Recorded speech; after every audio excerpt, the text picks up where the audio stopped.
One card to rule them all with the leaked Google Wallet physical card. Apple is forced to re-apologize to Samsung, Wreck-It Ralph goes mobile, and a chat with Joe Braidwood of SwiftKey today on AppJudgment. This episode of AppJudgment is brought to you by Audible. Welcome to AppJudgment, your source for mobile app news and reviews. I'm Jackie Talbot. And I'm Chris Jennings. And Jackie, We've got a great show. That's right. I'm really excited. I had the privilege of interviewing Joe Braidwood, the Chief Marketing Officer at SwiftKey. SwiftKey is awesome. It's like one of the best ways to type on Android. It's a great keyboard. Yes. I enjoyed speaking with him. So stay tuned for that coming up later in the show. That's right. And also, what we didn't get, Mal, our producer, he pre-ordered the iPad mini, and look what they sent him. Accessories. It's a little tease. Oh. You got the cover and the lightning dock, and that's it. Yeah. It's like, hey, it's coming. You Get notice ready. they're still in the packaging because there's not a whole lot you can do with them right now. And yeah, of course. I mean, what does he get? Yeah, plug it into nothing. What's interesting though, they used to have a date. So the thing is, he pre-ordered the the LTE one, and it used to have a release date on it. So when they're going to ship it out, now it just says, being vague. sometime in November. You'll get it when you get it. But if you did the Wi-Fi only, those are shipping out super soon, and actually Graham's getting his soon. So well, keep waiting, Mal. Soon enough. Mal, play with your be accessories. Be happy. Very soon.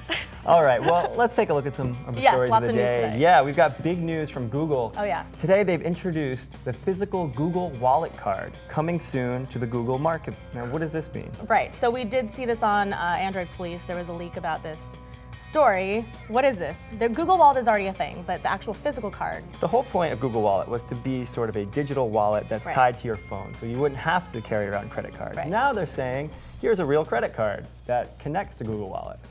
So, that's sort of the premise of it. But whatever your currently selected default card on the Wallet app will be tied to the physical plastic card. So you can use it similarly to a credit card, but still have the connectivity that you have with Google Wallet to swipe it and gesture it in front of a sensor. An idea that I really like a lot is tying to transit cards. When you're going on the train or on the bus, if that's tied to your phone or to your Google Wallet card, that could be really useful. Yeah, so stay tuned for that. Hopefully they make some official announcements coming soon. Yeah, absolutely.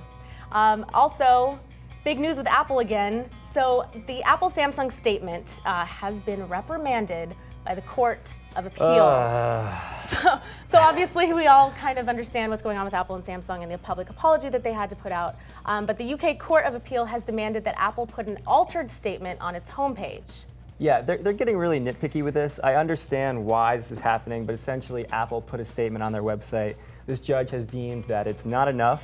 It's not large enough, it's not prevalent enough, it can't be hidden on a separate page, it needs to be on the home page. So they included the things they had to, but they also were like, by the way, also in these other cases, they said our stuff is cool, so they decided to throw all these weird things in there, did not comply completely. So they were told they had to change the wording of the statement within 48 hours and use at least 11-point font. That's so reasonable. Humans can see it. That's reasonable. Yeah, that's a normal font that people can read. Exactly. It's not too big. And Apple actually tried to argue that it would take them at least 14 days to correct this and put it up on the site. Yeah, that and seems odd. The judge was like, no, it's not. Yeah, I don't think 14 days. You got 48 hours. Do it. Normally they announce a product in the morning and within the afternoon it's on their website. So Seriously. 14 days, 14 Apple, minutes is even a stretch. We know you're faster than that. So. I think so. Anyways, that's funny. Also, Wreck-It Ralph. We've heard about Wreck-It Ralph. Kind of excited about this new movie coming out. It's now available on iOS and coming soon to Android. Yeah, so they made a cool promo game to go along with it, so you should check out this video.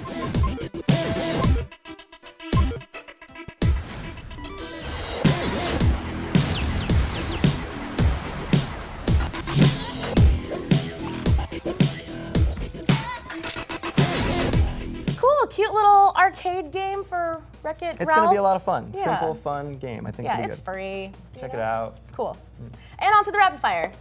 Amazon launches Cloud Drive Photos for Android, a photo sharing app for Android phones and tablets. Rage against other machines in Epoch's new arena mode. Are you playing letterpress on iOS? Then you might enjoy these United Pixel Workers t-shirts. And finally, Apple releases iOS 6.0.1, bringing fixes for iPhone 5 over-the-air updates, keyboard glitches, Wi-Fi performance, and more. Coming up, I chat with Joe Braidwood of SwiftKey for Android.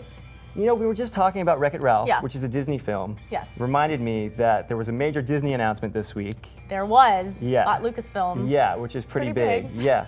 And if you don't know much about Disney, there's a great audiobook that you guys should check out. It's called Team Rodent, How Disney Devours the World. That's an interesting title. What is Yeah. So it's about kind of a nice history side story of really, what it's is about Disney all how about? Disney has gotten so good that it may be bad.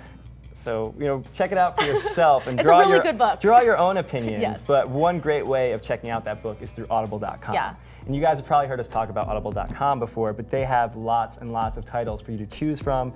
Easy to download, easy to listen to, over 100,000 different titles. That's a ton, including obviously this one we were just talking about. You can download everything to your iPod or iPhone, MP3 player, whatever you use, and obviously listen to it wherever and whenever. Yeah, that's the beauty of Audible, is that they do have something for everyone. Yeah. We always try to tie these things into what we're talking about. This Disney story is great, but if you're into something really obscure, if you're into something really funny, something to learn, history, they have something for everyone. So I think you should check it really out. good. So How do people check it out? Go ahead and try it out for free because we love you. Go to audiblepodcast.com/appjudgment to get a free audiobook download of your choice when you sign up today. That's audiblepodcast.com/appjudgment. Go get your free audiobook now. Go check it out. It's worth it. Joining us today is Joe Braidwood, Chief Marketing Officer at SwiftKey. Joe, thanks a lot for coming in. Thanks for having me. All right, now Joe, for those of us who don't know, tell us a little bit about SwiftKey. So SwiftKey is an app that understands language to help you type on your smartphone. So that sounds really, really impressive, but I guess the real essence of SwiftKey is when you pick it up in your hand and you realize that you're typing a word and it usually figures it out before you finish typing it, but then it predicts the next one.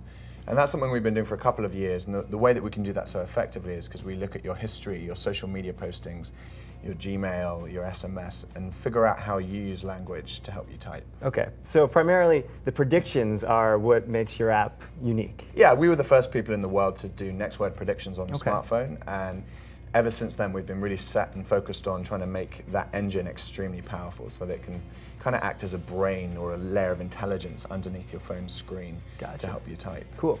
And now the latest version of SwiftKey, SwiftKey Flow. Yeah. Now what is the difference between that and what we've seen from SwiftKey in previous versions? So when we started with SwiftKey, we had this sort of basic virtual keyboard that people had learned to expect, and the difference there was all about the way that it was so accurate with the predictions and the next word predictions. But there are a number of other keyboards out there that do continuous input, and they're becoming increasingly popular, and people have said to us for a while, why aren't you guys doing something that can incorporate continuous input and tapping? And so we just felt that it was the right time to go down that road. And because the engine is so powerful behind SwiftKey, what we've now got is the kind of ability to just start gesturing, and it will understand all of that history about how you use language and predict before you even let go of the screen. So if it gets the right word ahead of time, all you have to do is let go and it inserts it, and it's really powerful. I see. Yeah, you mentioned that the other apps out there that are doing similar things with the keyboard. I know Swipe has been the big one that people know. They probably use that a little bit. Yeah. But I guess the way that I see it, I see two different schools of thought with this. Like apps that have been using the swipe mechanism, and then the apps that have been going mostly for the predictive, the quick, quickly typing but not swiping. So why at this point did you feel like it was time to bring these two together? I think there are a lot of people out there who have different preferences about the way that they use their phone, the way they type. And what we really wanted to do was to be, an all things to all typists kind of keyboard. Okay. So one single destination where we offer the most powerful technology. Because ultimately, underneath the screen, there's a lot going on there to try and interpret what you're doing. And the real breakthrough that we made was with that predictive engine, something that really understood you and knew what you meant to type. And that's the same for people who are going to be single gesture inputting or people who are going to be tapping out. Okay. Having something under the screen that can really think and help to help you type is really useful regardless of which way you type. Gotcha.